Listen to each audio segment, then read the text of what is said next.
Hello everyone, it's time for an update. Look what happened here.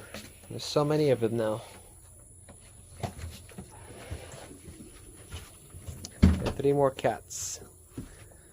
Look at these guys, different colors. This is the mama, and that's the other one. They're very cute, but time for another update. It's been a while. I'd like to kind of post one every month to show the all the new growth and the struggle with some things and the success with some other things. But you know, I think every month, every 6 weeks is probably good enough, and you can see some changes, and I don't want to do it too frequently. So today we had some rain, and it's been weeks since the last time we had, you know, a good amount of pour down. So every time it rains, that's when I do the video. That's when I get out and make the update. So let's do this. I'd like to go all the way over to the gate and start from there, because that's where I'm growing stuff too. All right, let's do this. Starting with this line of figs. So far so good, except for a couple of them. They keep getting eaten by this rabbit. This is the strangest thing. I'm not sure why they do that, but some of these rabbits, they're just so selective. So this one, it got eaten a couple times, and the sun hit it, and it's not doing the greatest. But these are multiple varieties. Most of them I propagated myself from cuttings. Most of them are doing great. Let me see how many. I forgot. 12, maybe 14 of them. This is the one that got eaten by a rabbit, but I think it's still alive. It still has like new growth coming up, so we'll see what happens with that. Yep, see this one? I planted most of them together, but you know, like look how this one is about 3 feet tall, and like look at this one, it's like barely a foot. I don't get it. I don't know why. I feel like they get the same amount of sun. I give them the same amount of water. I feed them together, but they don't grow at the same rate. I find that rather strange. All right, so that's the figs. And I got this Japanese lilac, I think. It's doing well. These have, they produce flowers and they smell really nice. Everything else over there is doing great. Most of my gardenias made a comeback. Some of them produce flowers. I don't know if you remember, but last year we had a scorching summer. I thought most of them are dead, but they weren't. They just dropped their leaves and they made a comeback this year. So we got some foliage, we got some flowers. Things are looking good. I don't know what type of plant this is, but it's pretty cool.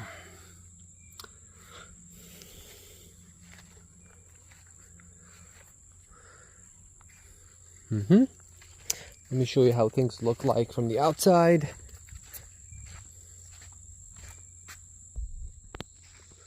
Things are very green. Everything's looking healthy. All of these trees suffered significant amount of heat damage last summer. And we even lost a couple of big ones. I'll show you over there. one pine tree, and this one right here. I don't know what variety of tree that is. But they're both dead. I need to get them cut. Let me show you all this mushroom that's growing over here. It's massive. Oh my goodness. What is this thing? Most of these probably not edible. I just think it's really cool. That's one part of nature I'd like to learn a lot more about. It's just the mushroom world, the fungi. There's so much growing over here. I want to know what's edible, what's not edible. I know there's kind of a there's a learning curve to this, but once you know, you know, and you stick with what's safe. So that's for the future. I have so much more to learn. Let me show you what I've got growing here. It's part of our success story so far. Our melons. Everything's looking great. I've done nothing to them. I just let them grow naturally. And we have a whole bunch of them. Like 20 some melons. Different varieties growing. We got cantaloupes, watermelon. We got sugar baby. We got all kinds of varieties. I think so far I counted 6 different varieties of melon. And I put them on top of these plastic bases to prevent any type of rotting, just in case we get too much rain. Some of these are approaching their ripe stage. These sugar babies here, that one over there is getting really close, so I'm going to keep an eye on that. See, it's pretty big. And the way you know is like you keep an eye on the stem. It dries out and turns brown, and forgot what they call it, but yeah, it's not there yet. Right there, it's still green. So when that turns, I gotta get one for this. This is a new one right here, some sort of cantaloupe. But I got orange watermelon, 3-4 different types of cantaloupe, and we have months of growing season. So I'm very excited to see what I can get out of this, because a lot of people say you won't get enough, you won't get as much, you won't get as many fruits if you don't prune them and pinch the top, and you know, there's all kinds of techniques they go with. So I'm happy with just not doing anything, you know what I mean? I might not get as many, but I'm just gonna let the thing do its take its own course and see what happens with minimal work, minimal effort. So that's the melon section. We'll see what happens with that. Probably a couple weeks and I'll be able to harvest 1 or 2, and I might make a video to see, you know, to document the results. So our citrus making a comeback. The ones that are in this section here doing great, and obviously the ones that are growing from seeds, they're looking amazing. The growth habit is very strong. Look at the size of the leaf. Really, it's growing things from seed is the way. This is a pumpkin. Look at these guys, dragons. They're fighting over a spot. This is pumpkin mandarin.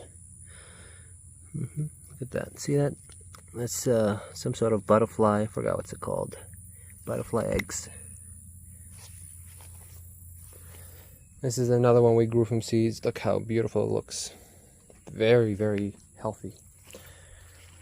some selected varieties, grafted varieties right here. Let me see, I forgot what this one was.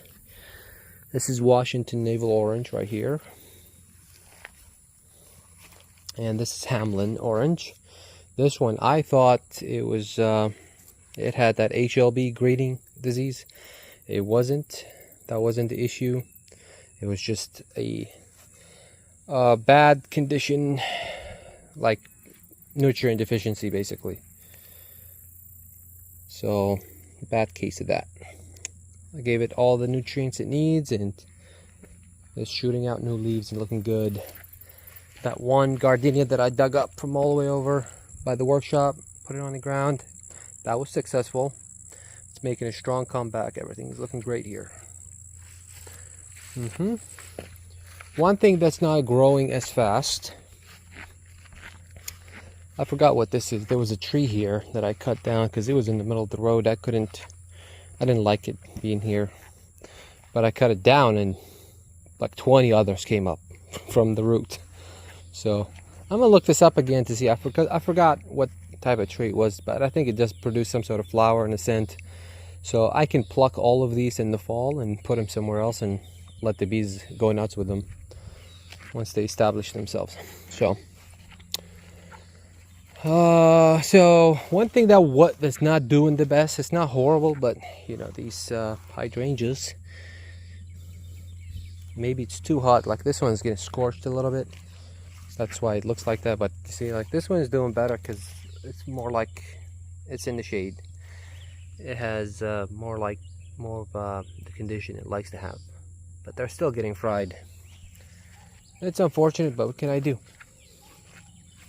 It is what it is. But I planted 4 in different places. Some of them get more sun than the others. So the ones that are over there in the shade doing better. The ones that are getting more exposure, not as much. But we'll see what happens with them. Here's another one, and another one over there. Maybe they're slow growers right now. They don't have enough energy to come up. Who knows? I'll give them what they need, and it's up to them to come up. Here, I planted shampoo ginger, and they all came up. Very cool. They're looking happy in this spot right here, under this shade canopy. All the azaleas here came back. All the gardenias came back, so things are looking great. I was worried about these. Liquats, let's talk liquats. Some have been killed, and some still looking good. I have had an issue with rabbits killing the young seedlings I grew from seeds. That's why I have this kind of little cage I made for them. And another 2 died here. They just won't let them.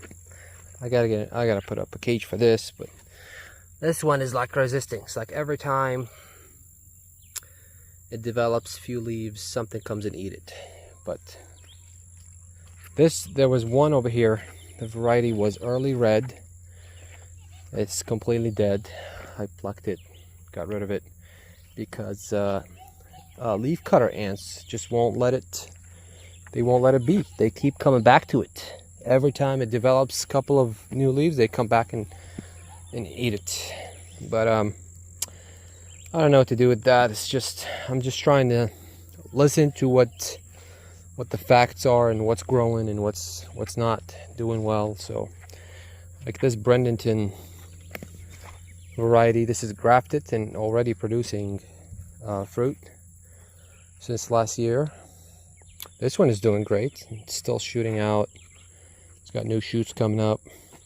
This one is doing good, even though we're approaching the 100-degree mark here in southeast Texas. They're still growing, so that's great. But I might have to provide shade cloth for this. This variety is Yehuda, and they don't like the heat as much. They're burning. And some of these, the new growth is crispy, so dried out. Other varieties that's doing well is right here, Big Jim, I think. Oh no, this is not Big Jim. This is Palucci. I think that's what they call him, Palucci. Big Jim over there. Palucci's doing better. That one doesn't mind the heat as much, but Big Jim, it's not bad, but still, it's not shooting out as aggressive as the other ones. Anyways, some of the seedlings I put in the ground here, they've gotten attacked and perished. Others doing well. It's basically on this section here. This is the strangest thing. I don't know what it is, but the left section suffered more than the right section. I don't know what to make of it. Ants would attack those over there and not these over here. I don't understand why, but that's the reality I'm facing with these. Hibiscus doing good.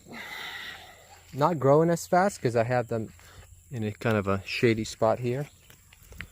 But it's still growing. It's still pushing out new leaves, new flowers, new shoots. So that's wonderful. This one has 4 different colors. Basically 4 different cuttings propagated together. Made one. This is a red variety here. Massive flowers. Very beautiful.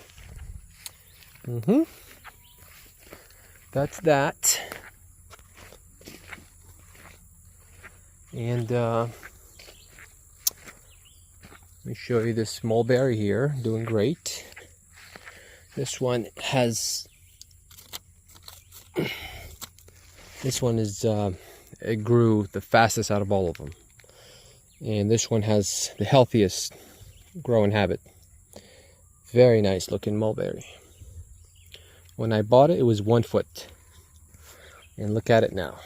This is about 6 months worth of growth. Very nice. And I got my mountain laurel here.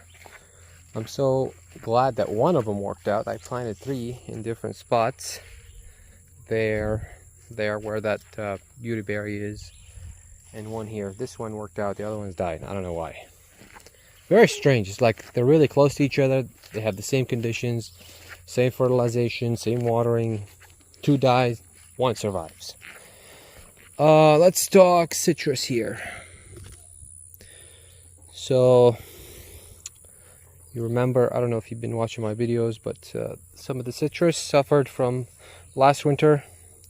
It got to 14 degrees with wind chill, so most of them couldn't take that. Obviously, that's not what citrus is built for. They don't like these temperatures, so they suffered. But most of them came back at this stage right now. This is the 1st of July. They came back to where they were originally when I first planted them in the fall, except for a couple of these that really took a hit. Right here, this is a white pomelo variety, and this is a Caracara hybrid. This is a newer one. It's also white pomelo. I love white pomelo, so that's why I got another one here. It's this variety. I don't know if you can find it at the store, but it's fantastic. It tastes really good. But you know, they're still alive. This one is doing the best. I don't know why. Like I said, it's just very strange. Sometimes one does better than the other. And it's like planted in the same spot, same conditions, everything. So with the citrus, I'm considering doing something else with them. I might get them out of the ground and put them in some sort of a more protected place. I haven't made my mind on that. Maybe I'll do that, maybe I won't. I don't know. We'll see. I'll keep you updated on that. I don't know if I've shown you this, but I planted an apricot here. This is Moon Park, I think. Yep, Moon Park, apricot, and 2 apriums right next to it. Flavor Delight, and I think Leocott.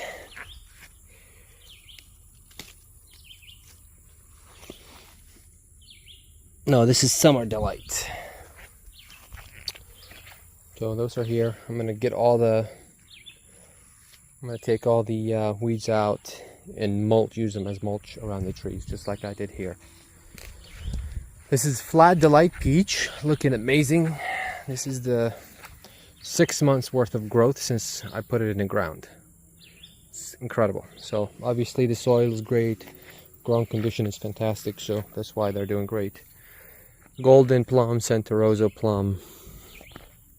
This one was Florida King here, but it was sick, and I think he still has some sort of fungal infection. I'm going to cut that out. So I got rid of the main stem, and I'm going to graft multiple varieties of Prunus genus plants, plum, apricots, peach, nectarines, everything, because it has a lot of branches I can graft on. So that's great. Look at our pear. This is the only pear that survived. We're getting to that stage of being ripe very soon, I think. I think I have 8 pears, maybe? Look at this. Some sort of, those are aphids. I gotta take care of those. I gotta spray them with water and get rid of them. I don't like too many aphids on my trees. I leave some of them alone, and I get rid of some. Gotta keep them under control. And aphids are here because there's an ant pile somewhere. That's why they're here. See, the ants are the farmers of aphids. They're the ones that bring them over so they can feed on their pea, which is basically made out of sugar.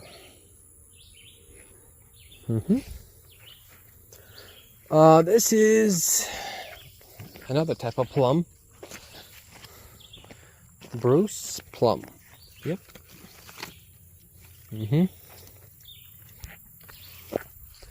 We got a quince. This is pineapple quince.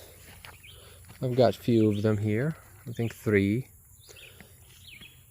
The roots took a hit when I transplanted this one. That's why we're not having as many this time. Okay, this is Goliath pomegranate and orange quince. This one didn't produce any. And I'll save the best for last. Our jujubes looking good. They're all growing. Some of them produced, some of them didn't. See? This is, I think, honey jar. They're still producing flowers, so it's not done yet. And we have months worth of growing season, so it's not over. These are the extra tomatoes I had. I just planted here in the ground, and I've been collecting tomatoes from them. See, but some of them also be getting eaten. Some of them I've been plucking and eating myself, and they're still producing. No fertilizer, nothing. Pretty cool. It's just an experiment to see what I can get away with. Jujubes looking good. Can't wait to eat these. And I'm gonna plant more and more jujubes. I love jujubes. So this is the Chinese variety, Ziziphus jujuba. Have 5 different varieties here, 6 different varieties. This is Chico, Shangli, Honey Jar. I forgot what this is. Yeesh. Lee right here, Lang, and this one right here is. This one is a cocoa variety. Looks good, so I just gotta keep an eye on this growth. I don't want it to grow from the rootstock because I don't think it has enough energy for that right now because it's still young. 3 other types of plum here.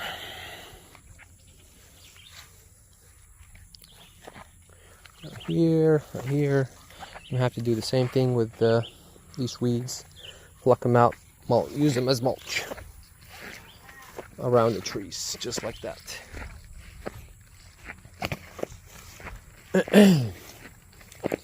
So right here, more mulberry. All the mulberries doing great. None of them suffered anything.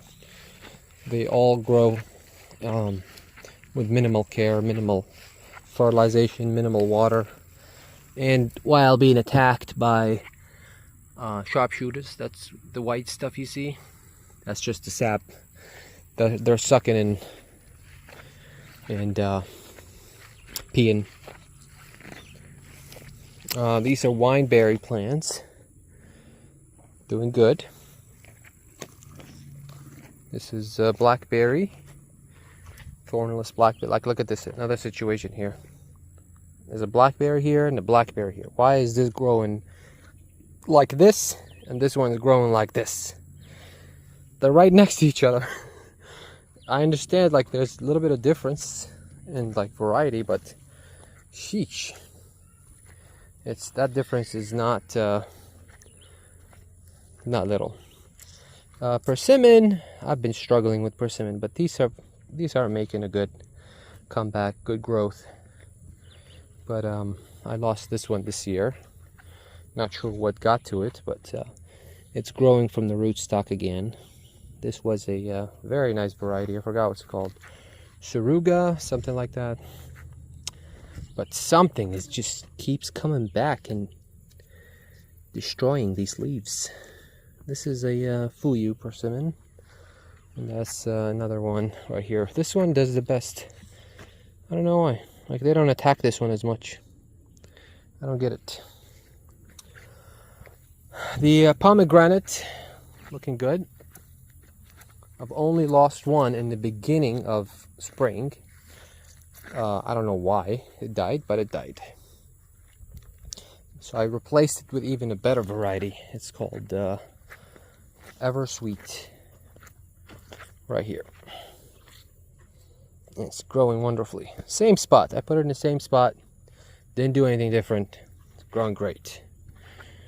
And right here we have our blueberry. All of them were successful. I ate a whole bunch so far, so that's another success story. Goji berry, looking great. I've been eating from it. Still have a whole bunch of fruit here. See? Just plug it like this and start munching. They taste really unique. I haven't had anything that was similar to them. So just get a handful like this.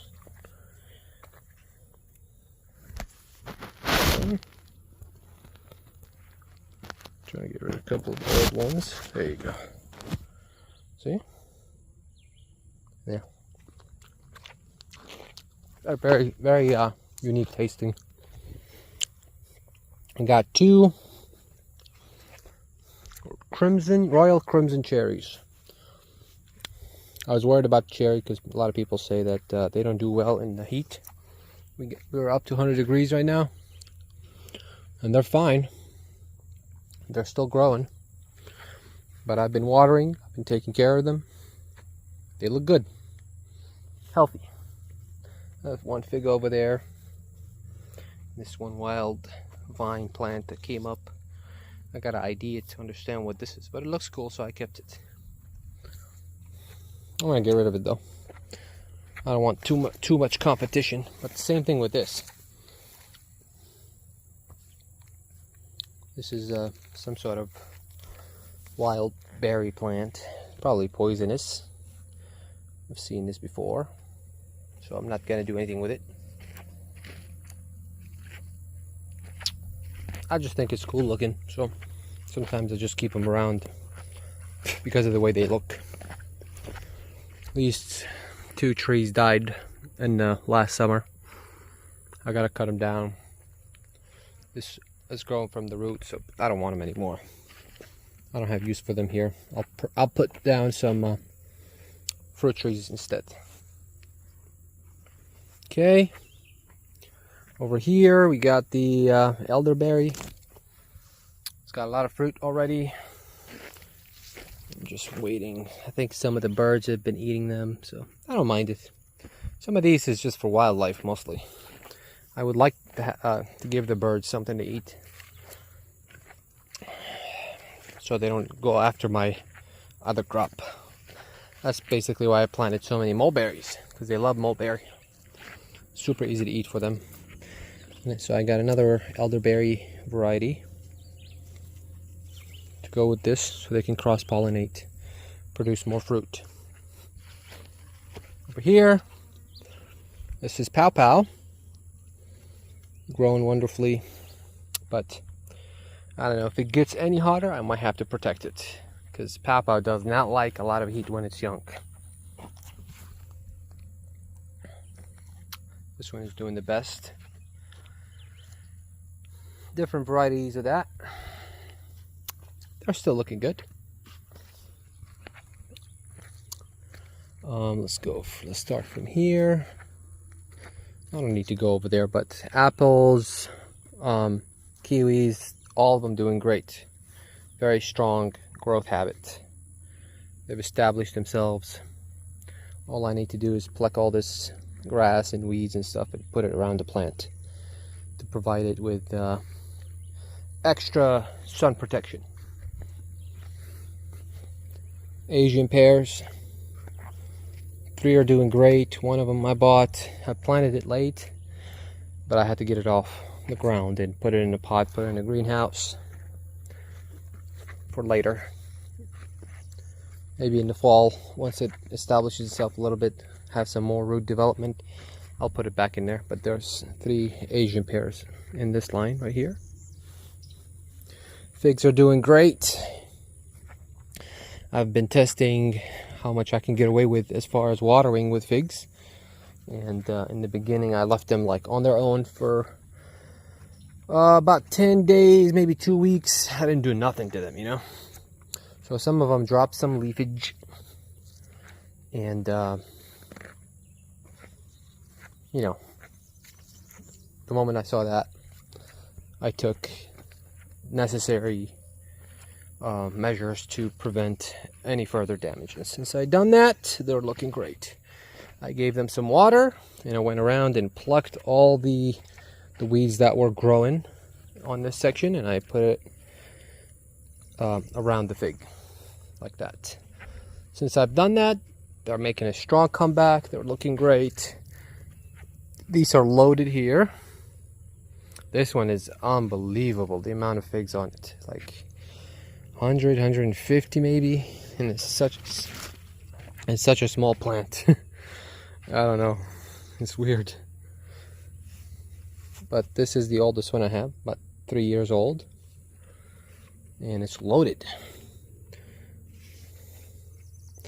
This one I planted this year from cutting. Like, it's so strange. Look how strong this growth. These in this row right here, these were planted from cuttings. None of them produced except for that one that was next to the big one. Maybe because it was close to it, you know. It was talking to us like, hey, you know, why not grow some fruit for the guy, you know? He's been busting his butt over here. So it developed some. This variety right here, I think, is Celestial. It's got a couple of fruits on there, so that's cool.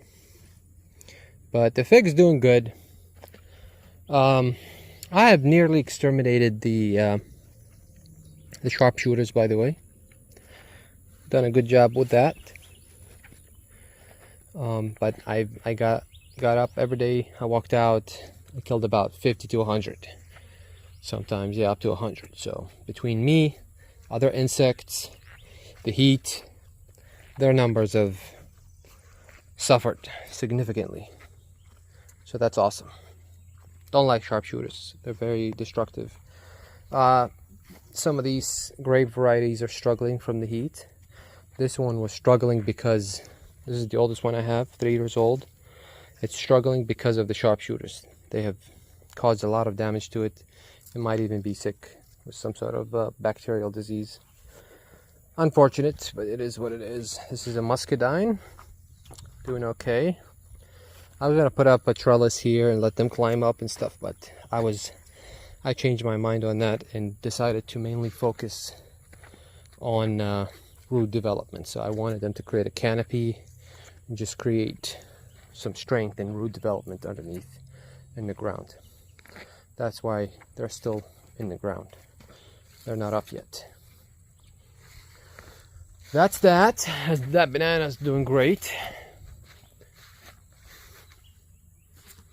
All I've been giving it is just water. That's it. When I planted it, it was 2 feet. About 6 months ago. Less than 6 months. 5 months. More fig I planted recently, about 6 weeks ago, maybe 5 weeks ago.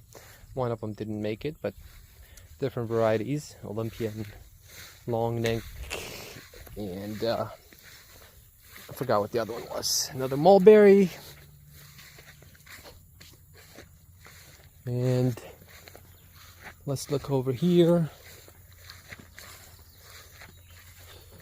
We got some. I'm going to show you those plums I planted and grew from seed. They're still alive, they're doing good, but they're in the middle of this mess here.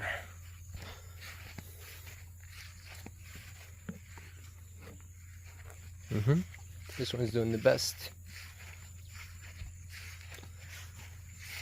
This one not so much.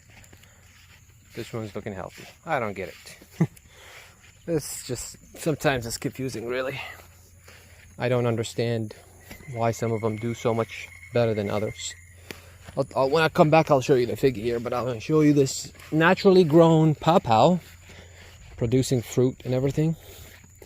I backed a couple of pawpaws because I really wanted to try them. I've never had them pawpaws before. And they dropped. Some of them dropped, so they might be edible. Yeah. Oh yeah. Look at that. What an awesome coincidence. They're tiny. I don't know if they're malnourished or maybe that's just the variety. I'm not sure. Here's another bag. This one got eaten. And just backed a couple of them to see what I'm going to be dealing with here.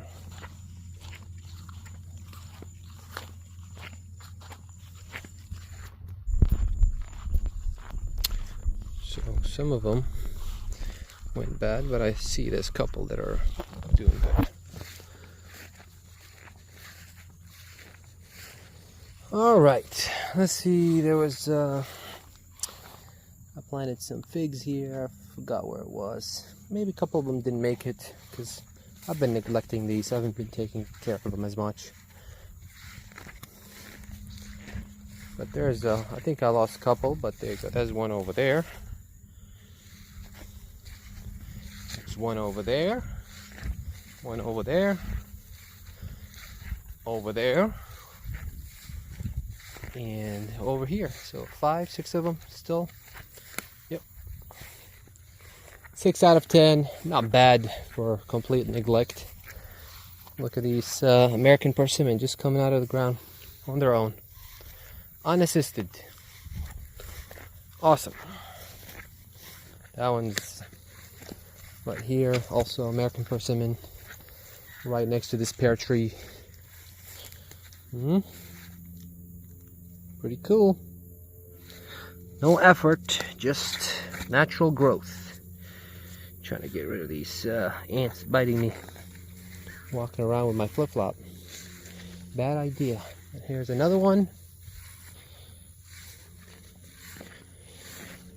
Here we've got oleander. Doing good. Some of them produce flowers. They smell really nice. I love the way they smell. Really nice plants. Different varieties, white, yellow, and pink. This one random everbearing mulberry here, growing, doing well on its own. I changed the water pump. The one that was over here was really old, so I bought this new one. The other one was 1 HP, but it was drawing too much power, So about half an HP, half horsepower. That was basically good enough for what I wanted.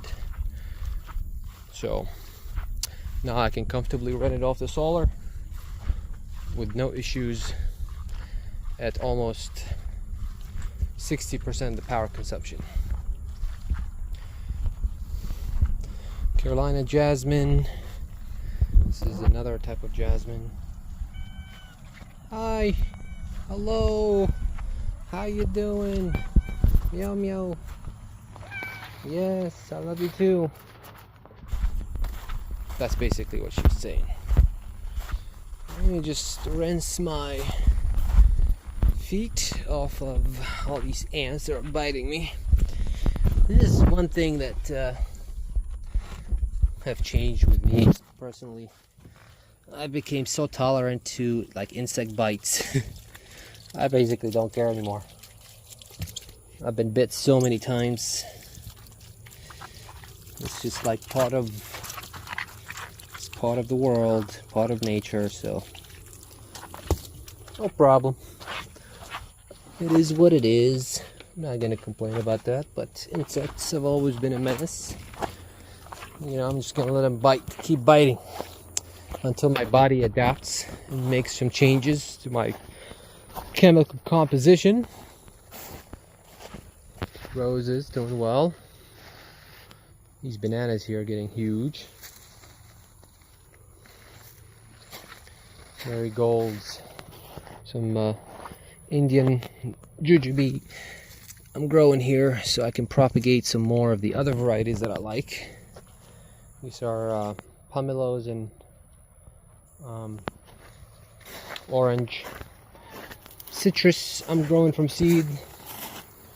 Miracle berry plant, miracle fruit. It's making new flowers. This is a jujube variety from Turkey. It's called Ziziphus vulgaris. Very cool looking plant. Duke of Tuscany jasmine. Cats keep breaking their branches, but you know, I don't know what to do with them. This is Ziziphus spina Christi, another jujube variety. Strawberry guava, lemon guava. This is an Asian variety of Ziziphus, but I think it falls under Ziziphus mauritania. It's like sour and sweet. Look at I have a lot of tomato. And one of my cucumber plants died, but this one survived and is producing more than enough cucumbers for us. We've been eating salads from this for a while now. There's a couple more cucumbers here. Tomatoes doing good. I didn't put any extra effort into them. Just I'm letting them grow in this specific way. The main stem fell on the ground like that, away from the sun, and new shoots coming out from the center over there. But the main stem is loaded with fruit, and more coming up from the pot. And since I've done this in this way, I don't know, something about this structure right here, the way it's set up, those flowers, they never stop producing, even though it's 100 degrees. So I got pineapple or yellow, whatever you want to call it, tomato, Romas, and cherry tomato. All of them produce non-stop. They haven't stopped at all. I find that very interesting because the last time, especially Roma, stopped producing. Their flowers, they got fried when it was in the 90s. This time, not so much. Very cool. Papaya is looking great. They have grown very aggressively. I love papaya plants. This time, I'm going to keep them in the greenhouse here. Strawberry plants getting fried a little bit because it's too hot. But look at here.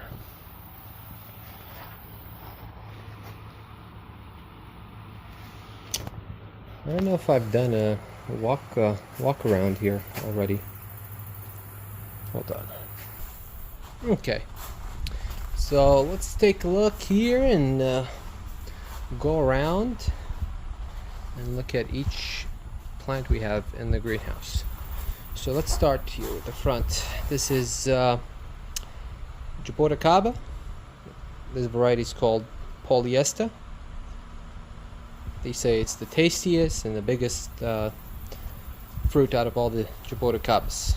It's maybe true, maybe not, I don't know. I gotta wait until they get up in age and produce for me.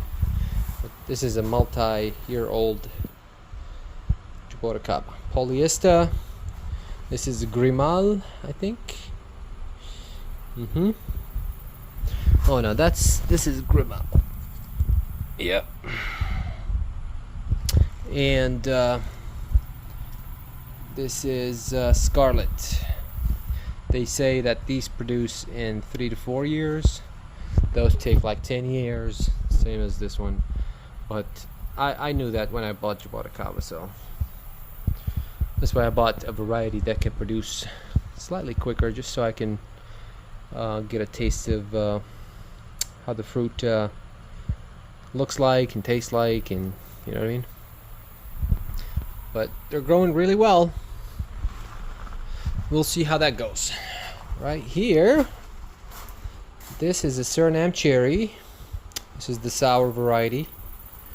And over there on that corner, that's the black sweet variety. This is a Liquat. And we got some, always have some, what do you call them, aphids. That's just because of the ants. But I'd like to get them early before they multiply too fast, because these guys, they go nuts. They multiply really fast. So this is Premier Liquat. I got Premier Liquat because I wanted to have a Liquat in the greenhouse. I wanted to make sure every year I eat some Liquats. And I don't know if you know this about Liquats, but Liquats, when they develop flowers and fruit, if they do it sometimes in the fall, in the winter, sometimes early spring, but if they go through a freeze, those flowers and fruits, they will die before they fully develop. The plant itself, it can withstand very cold temperatures. I think that some people say 5 degrees, some people say 10 F, not C. But I got one in the greenhouse because I wanted to make sure that I eat Liquats every year. I love that fruit. It's amazing. This one, they say it has a dwarfing habit, so it grows up to as tall as probably the ceiling, or maybe less. That's why I got it in the greenhouse and not any other variety. It might not taste the best, but it definitely looks awesome. It looks sweet. It's growing really well. Very healthy Liquat. Unlike the ones outside, you know, they're struggling from all kinds of conditions, UV exposure. This is a UV treated panels, so the roof, the ceiling is blocking UV light. I also added a tarp, a white tarp, because it was getting really hot inside of here. There's not enough ventilation inside. I added that tarp. It's done wonders so far. So that type of amount of lighting with the UV treated panels, it's looking great. All the plants doing really well. This was another Liquat that I got from Turkey, from overseas. It doesn't have enough energy yet to come up, so I put it in the greenhouse in this pot just to give it, I'll give it like until fall, or maybe even like a full season of growth here inside before I put it in the ground. But ultimately I want it in the ground because I'm chasing the variety of Liquat that produces flowers in the spring after the freezes. That way, if I can guarantee that they produce flowers in the spring, I can have fruit. So that's the problem. Some of them produce it too early. If they produce it in the fall, most likely if we get any type of freeze, anything under like 26, 28 maybe, those flowers and fruit will not develop. They will die, and I'll never have flowers from that tree. Some of them do it in the spring, so I'm looking for that spring loquat flowering plant. Okay, that one, Suriname cherry. This is the black sweet variety. I grew this one from seed, so I'm still waiting to see. Put out really nice growth. This one is Grumichama, Brazilian cherry. Let me loosen the tag up a little bit so it doesn't mess with the plant. Very nice. This plant does have some sort of sensitivity to a certain type of fungus. That's why you have to put some copper fungicide on it to keep your leaves happy and healthy looking. Over here, this baby, I had to rescue it. This is the Joey avocado. Yeah, so basically it was in the back in the ground. It just didn't like it. This is just too hot. It got fried. The other two avocados did completely unable to make it in the ground, so those perished. This one was, you know, struggling, but it's surviving. So anyways, I got it out. I put it in a pot here. I want to have avocados, so this one is self-pollinating, so we don't need pollination for this. So that's perfect. I don't need to have another variety here.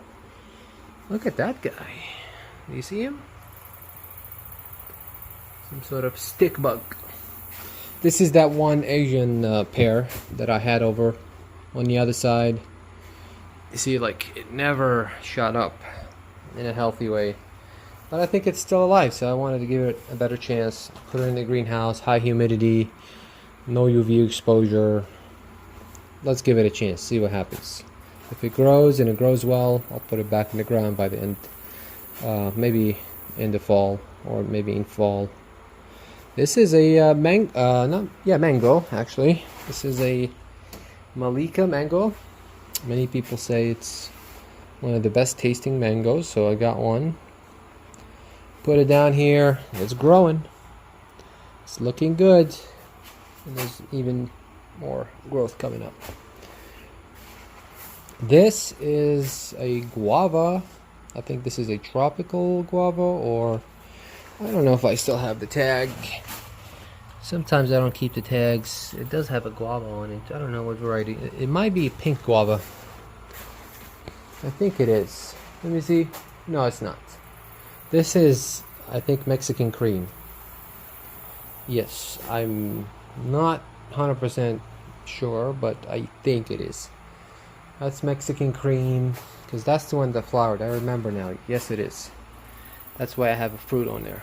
There's a couple of more flowers coming up. Mexican cream. This is, did I keep the tag? No. Man. What was this? I think it's Pakistani guava. I think that's what it is. But it's a special type of guava. Very nice looking. Big leaves. As big as my hands. I don't know. We'll see. I think that's what it is. Because I have two pink guavas over there. And they look, their growth and leaves look identical. So those are pink guavas. This is definitely either the Indian or Pakistani guava. One or the other. This is Malaysian guava. Flower is really nice. I just wanted a tree in here. I put it in the center because it has different colors. I don't have anything unique like this. So this is very unique in color.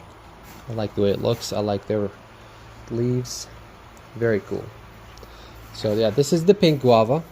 Tropical pink. And here's another one. I just bought one online and they sent me a pot with two of them. So I separated them and they both look great. Okay, let's just go back over here so we don't miss that. Carambola. Looking fantastic. Man, it's about 8 feet tall now. Very fast growing. Very fast. And these produce a lot of fruit.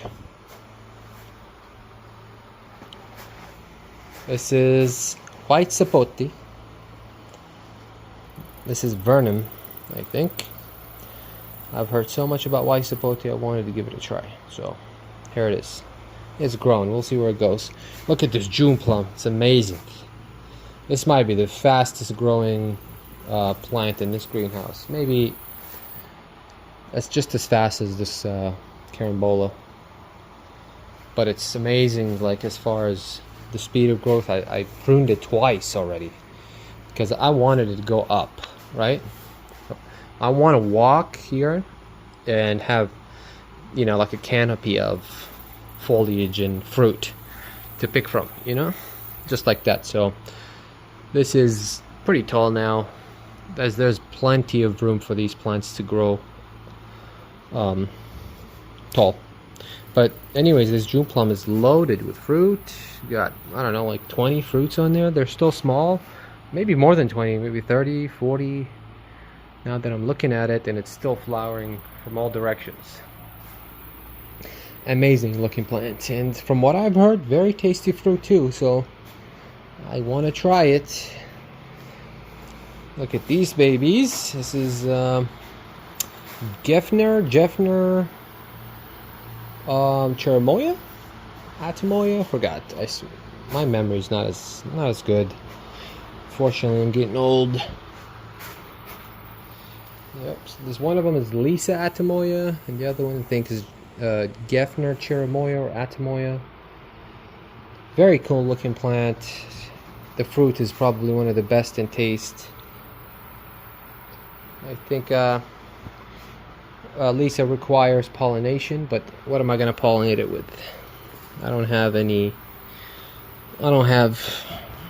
Actually I do have some flowers, but they're not open. So basically the idea is this one is self-pollinating and this one is not. But the one that's self-pollinating, the Jeffner, whatever you want to call it, I can pollinate this one with, and it works well. According to the internet, I haven't done it yet. I'd like to put it to the test first. Look at this. This is Ziziphus Mauritania. This is Indian apple pear. I have 3 varieties here. Very rare in the United States. I'm extremely excited to have some of this because it's been a while since I've had it, since I was home in Baghdad. We had a hybrid variety that's like between Ziziphus Mauritania and Ziziphus Spina Christi. Both of those together, they made an incredible like apple-sized fruit. It was super tasty, but I wanted to taste each and every one of these varieties to see what they're all about before I start cross-pollinating in the future, making my own varieties. Because right now I have Ziziphus Jujube, I have Ziziphus Mauritania, 3 varieties of those, actually 6 varieties of that. I have Ziziphus vulgaris, and I got Ziziphus Spina Christi, and I'm growing Ziziphus Numeralia, something like that. So basically like 5-6 different genuses or varieties of Ziziphus genus. And once I taste their fruit, if one of them is fantastic, it just doesn't need any type of, you know, adjustments, and you know, I'm just going to keep that and keep eating from it and growing it and propagating that, maybe sell some to people. But if I see an opportunity to cross-pollinate and invest a few years into growing that plant to maturity and seeing what type of hybrids I can make myself, because I do think at some point in the future, this plant right here, this is a commercial plant. You can sell this product. It's amazing. Apples are so tasteless, but some of these Ziziphus Mauritania, Ziziphus Spina Christi, they taste so good. They're so unique. Nothing else tastes like them. They produce a lot of flowers. They produce a lot of fruit. It's an amazing product, you know.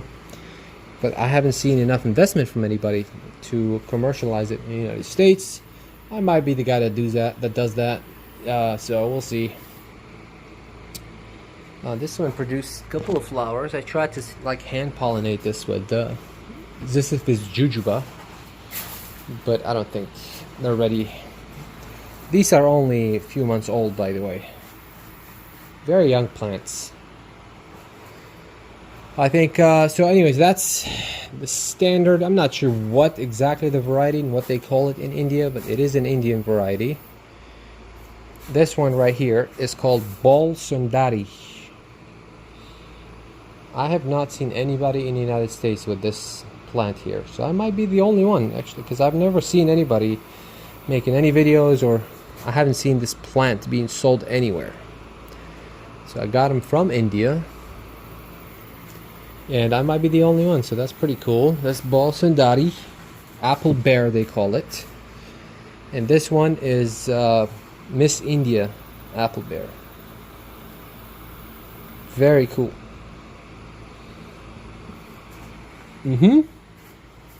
This one, when I bought this, I grew this from seed.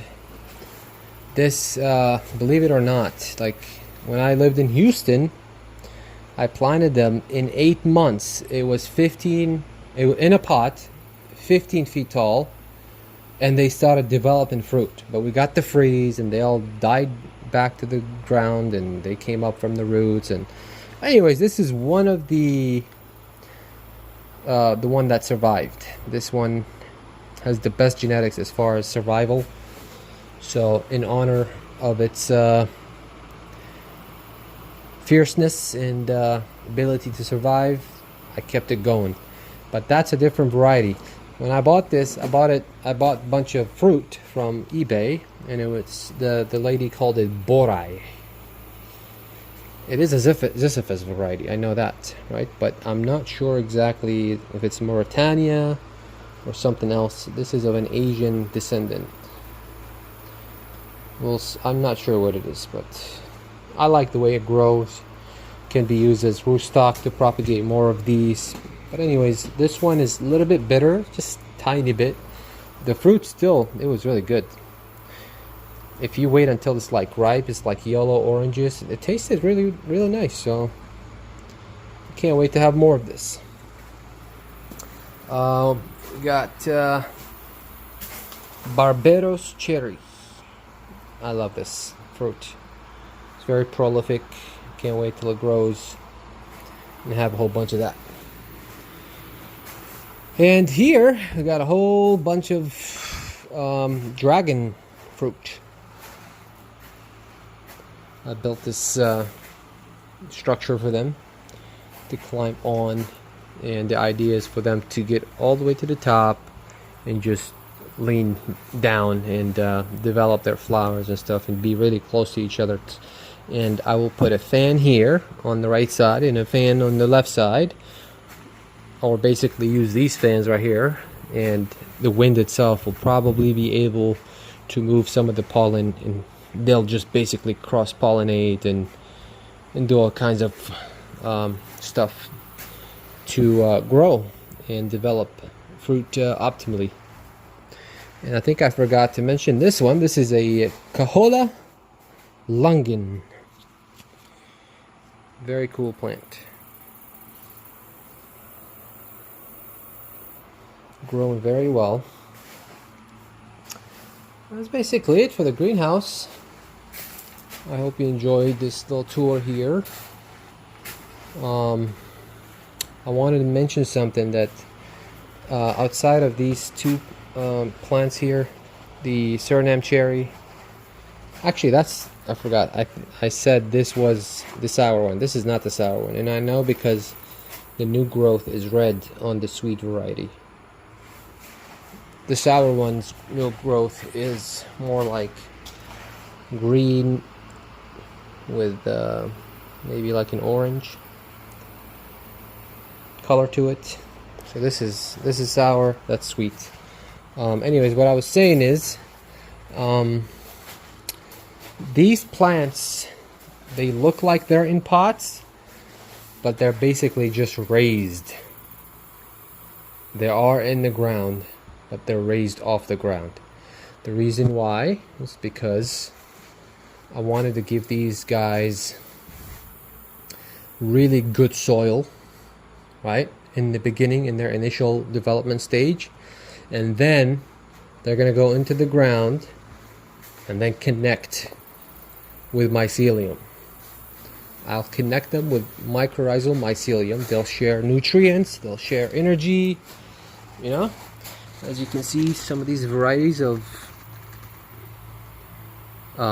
fungi, they live in support with the tree itself. So they'll connect with their roots, they'll gather nutrients and all kinds of stuff, and they will feed the plants, and in exchange of their support, the plant will give them sugar, and they'll just live, they'll coexist happily, just like that. They'll also help decompose some of this organic material and convert it into nutrients the plant can use. So there's different types, multiple varieties of fungi growing here, but everything except for these two plants is open at the bottom. They're only raised, but they are in the ground, which is how it's optimal, you know what I mean, as far as taking care of these plants sometime in the future, maybe in a year or two, and as everything gets more mature, I will have to take care of them less. But as far as now, believe it or not, I'm irrigating 3 times a day. That's why they're looking like this, okay? And I'm doing auto irrigation. So it's been months since I've been doing that. These plants have absolutely no problem with the amount of water I'm giving them. They are loving it. Okay, the reason why is because I purposefully went with more of a sandier soil. I did about 50% sand, 50%, the other 50% is like organic matter and slow release fertilizer, worm casting. What else did I put on there? Compost, obviously. Yeah, so you get the point, but it's very, very well draining.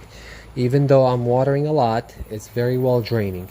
And because I added a substantial amount of slow release fertilizer in there, right? The ground will be saturated with nutrients in the future. So this is another benefit of opening up the pot's bottom, is that you're not wasting nutrients. But I'm not gonna be heavily feeding them from the top. I'm gonna wait till like 1 year from now, and I want the plant to go into the ground. Okay. And what I also been doing is I filled the greenhouse with these pebble rocks. This is what you're looking at here, is a bunch of minerals and food for the plant, and I just water this, and some of this rock will leach into the ground, right, and support the tree growth. Okay, so that's another thing that's going to add more to nutrient delivery. So the plants will go into the ground, they'll connect. Mycelium, the mycorrhizal fungi, will help them feed better.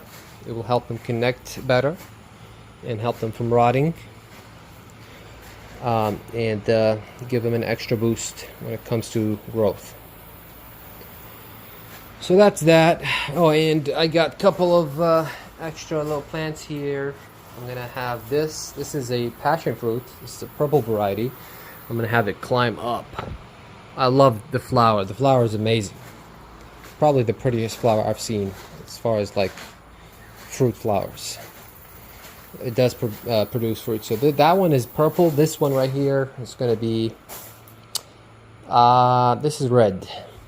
It's extremely beautiful. I can't wait till we have some here. But I planted a couple of them outside. I planted a couple of them here, and I can't wait to see how that goes. All right, this is the greenhouse. I don't know if I showed you this, but I added a couple of fans here. When it gets insanely hot, maybe in the over 100, I'll probably turn that on. and provide some sort of ventilation here. I don't want it to get too stagnated, too hot. That's when problems happen. Plants need to breathe, okay? So we'll provide them with the air they need, with the ventilation they need. I think I covered all the plants in the greenhouse. We're over the 1 hour mark on this video. This is just got cut off for some reason, but anyways, I just wanted to post this update for you so you can see what's going on and all the growth, all of my challenges, all of my success. Wanted to show it to you so you get an idea on how this journey is growing. Right here, I forgot to show you this, but I think this is a roselle. Very cool plant, very tolerant. Like, I've been neglecting this and it's growing wild. But as far as what happened here, that's when I had the Suriname cherry and the avocados over here. And as you can see, you know, the only one that survived was the Joey avocado.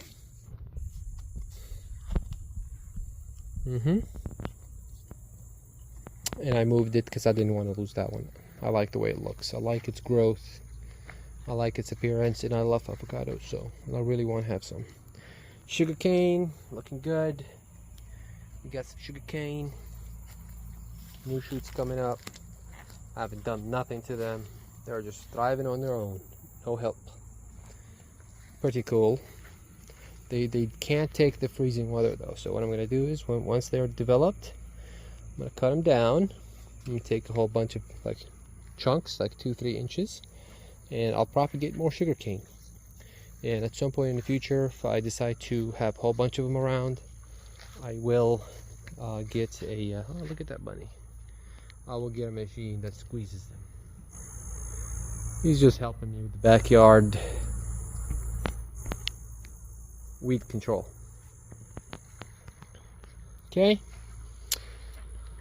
that's it. This will wrap up this video. I hope you enjoyed it. I hope you learned something. That's the whole point of why I'm making this making these videos, so I can maybe help some of you be inspired to do something similar. This whole thing is extremely necessary for every family. I highly recommend people to get together and help each other with this.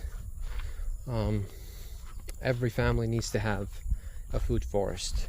Everybody needs to have some production outside of relying on other people to make food for them. So remember that, help each other. There's a great amount of pleasure and satisfaction in growing plants. Always grow something, always grow food, always learn. You never know what could happen. People are not stable in the head. They will cause your demise at some point in the future. Nothing is 100%. So with that advice, maybe inspiration, I'm gonna leave you. And you take care. And always be growing something, okay? All right. See ya.